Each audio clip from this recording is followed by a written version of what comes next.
सांग्रांथि थानो नांगोन होननानै आं गारजेनफोरखौबो दिनै बे हाबाफारिनि नोंसोरो फोरोंगिरिफ्रा जायखौ फोरोङो पायनिर एकाडेमि बर्मायाव एचएस फार्स्ट इयारनि मुं थिसननाया सोलिगासिनो दं।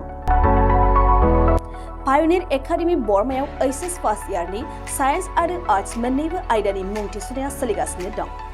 गुनगोनां सोलोंथाइखौ लानो थाखाय पायनिर एकाडेमि बर्मायाव एचएस फार्स्ट इयाराव मुं थिसननो गोसो गुदुं जानाय फरायसाफोरा साइन्स आरो आर्ट्स मोन्नै आयदानि गेजेराव सायख'नानै मुं थिसनफैनो हासिगोन। पायनिर एकाडेमि बर्मायाव आलादायै नीट आरो JEE नि कचिंबो होफानाय जायो। पायनिर एकाडेमि बर्मायाव थानानै फरायनो हानाय राहानि थाखाय हौवासा आरो हिन्जावसानि हस्टेलनि खाबुबो दं।